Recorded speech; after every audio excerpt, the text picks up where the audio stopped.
Tonight, super simple firmware and BIOS upgrades. So what do we have here? On the left, you're seeing the IPMI view of my SuperServer SYS-5028D-TN4T motherboard. And this article gets into the specifics of how we're going to do the upgrade, like open up the motherboard page and download the files we'll need for updating the BIOS and IPMI.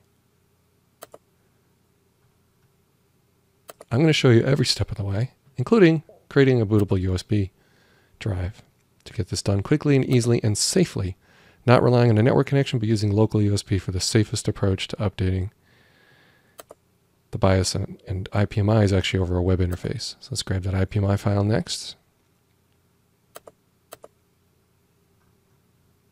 So I'm using a wired connection, not Wi-Fi. All right, so those two downloads are going. And we'll talk about disclaimers. So right here, you got a warning from Supermicro. Don't do this unless you really need to. I'll also point out 1.0b versus 1.0a that my machine arrived at and is out right now. On a different machine, I actually tried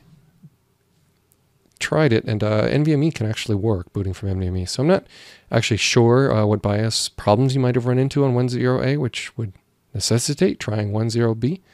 But it's not something to be taken lightly. You're doing this at your own risk. If something goes wrong, it's on you. So this video is really to show you how, if you've decided for whatever reason to do it. And here it is. One of the many ways. There's also network ways and utilities you can do, some of which require licensing and a bit of a learning curve. So we're going to go simple and use Rufus. So watch this. If you haven't seen Rufus yet, you'll probably like it. I'm going to grab it from the author's website. And I'm going to go ahead and grab the portable version right down here. I don't need to install it, which is awesome. And now I can just open up the three files we got and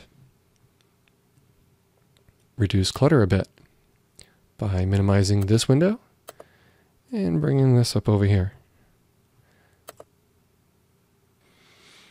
Okay, the files are just about downloaded, and this tells us what to do next. First, we're going to use Rufus to create the bootable media. So to use Rufus, you just double-click the portable exe, say yes to user access control, and I'm going to say no to updates. Now, I insert a USB key. In my case, I'm using a SanDisk. It's a 32 gig, way overkill, USB 3 drive, but none of that really matters. You just need a small USB key lying around. And there you go. Rufus picked up on it right away. I didn't have to use the drop-down menu or anything. Now what do you do with it? Well, right here, FreeDOS is already marked. MBR scheme, BIOS UEFI. All the defaults are fine as they are. So I'm just going to click Start. How's that for ease of use? And in 4 seconds, I now have a DOS bootable USB drive. Not bad, huh? Now it wants me in the directions to unzip this, so I'm going to go ahead and do that. Now that I've unzipped that, I'm ready to get the files that are needed. So I need to copy all these files onto the USB drive. So I can do Control-A to highlight everything, right-click, send to USB. Now we have a look at the USB drive, and that's what it looks like. All the files are there. Not bad, right? That's it for prepping. Now it's time to actually boot off of that device. So we're done with that. We're going to need this later for the IPMI. And so you can follow along and see me do this. I'm going to go ahead and run Launch Console. So the Java iKVM app comes up, and you'll be able to see the firmware update process each step of the way with the locally inserted USB key. So it looks like I have an OS running in there. I'm going to go ahead and shut that off. There's actually nothing on it yet. And I'm going to go insert the USB key and come right back here and resume the video. Be right back. Oh yeah. Always eject the USB key the right way. There you go.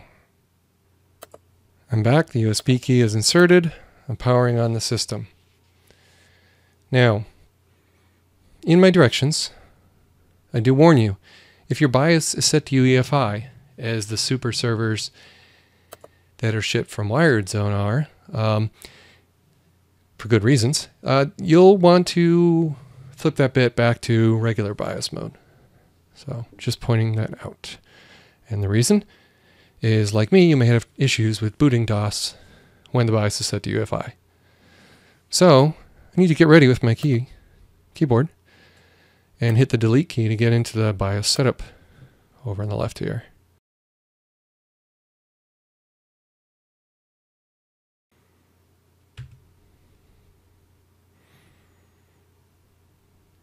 Okay, it said entering setup.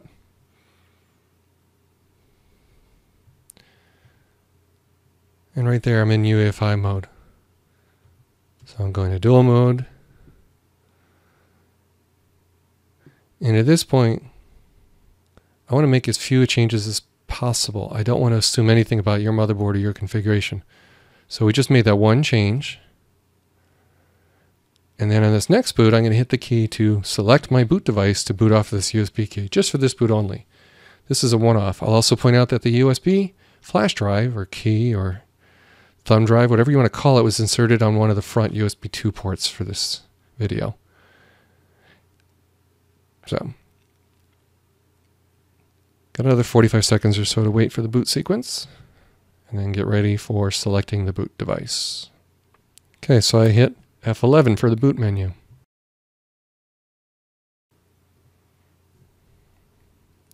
And I select the SanDisk. And I selected the UEFI one. I could have selected the DOS one. Turns out it actually doesn't matter. It booted fine. Interesting. All right, so next, as long as we get DOS to boot, we're good, right? So what do we have to do next? We type this command. I can hit tab and it types the rest of the sentence or the rest of the word for me. And I hit enter. It's not too hard.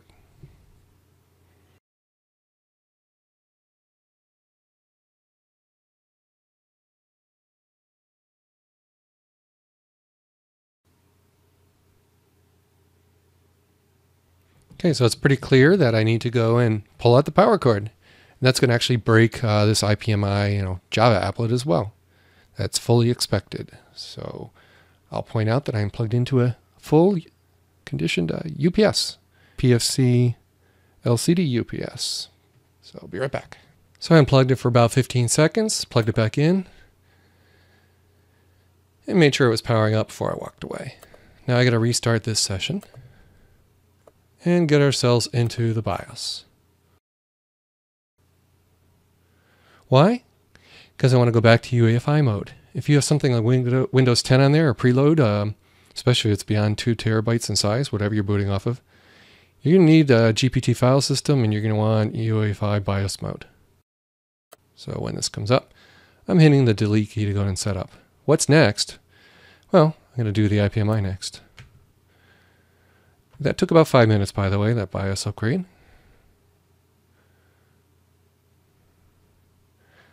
I should also mention I pulled out the USB key when I was in front of the server. So there's no longer DOS media in there. All right, back to boot. And back to UEFI. Save, changes, and reset.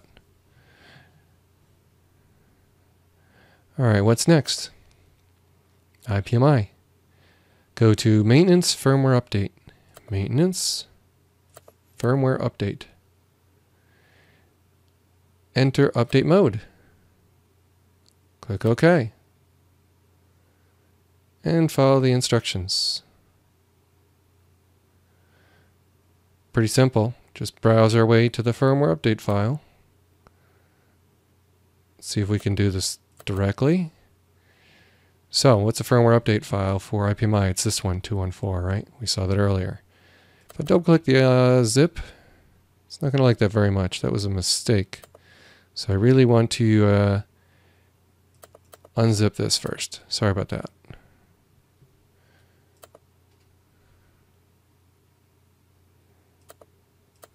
Let's try that again. Browse our way to the file and make sure we get inside the 20214.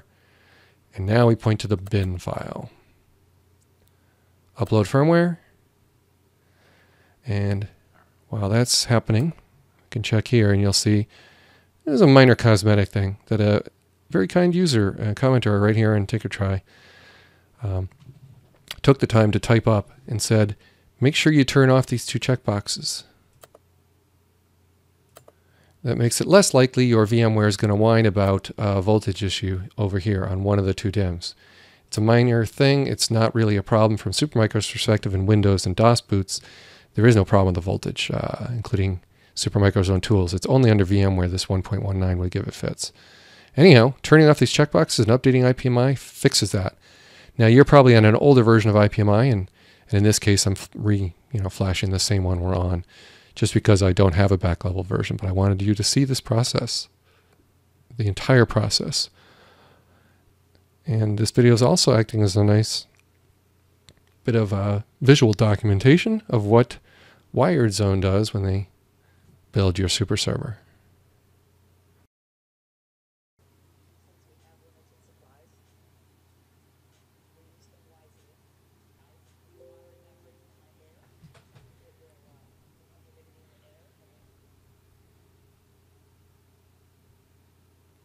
Okay, I waited a full minute. I'll clear that dialog. We'll also notice the Java applet, died, and that makes sense because we rebooted IPMI. And that's the web server we're pointing to right now. So let's see if we can get back in. All right, that's an expected warning. Okay, can't find an OS, so it's a little bit unhappy with us right now. But we have successfully updated the code.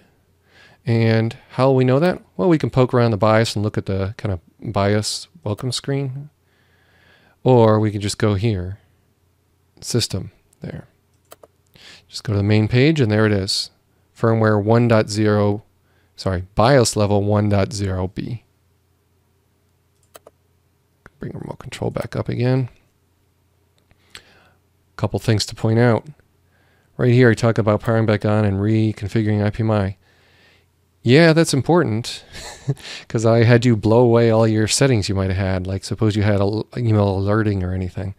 Well, turning those checkboxes off was kind of important for the reason I outlined here, especially if you're using VMware. So I don't plan to be doing this very often. This might be the last time I update the BIOS on the system unless something really convincing, compelling happens. That seems to indicate I should go through this again. So hopefully this is a video you just watch and follow once in the beginning of your life of your SuperServer. And the next thing I'm actually doing tonight is installing one of these that just arrived today and testing it with this that arrived yesterday, 10 gig interfaces. So looking forward to trying out M.2, and I'm going to put Windows 10 on there and boot right from it and show you in another video how to do that. There are some BIOS tweaks that may be needed to make that happen properly. And they're pretty minor, and I didn't find them documented anywhere too well. So that should be kind of interesting to cover how that gets done. So that's it. I'm going to go ahead and power off and go have some fun with M.2, fastest storage in the world.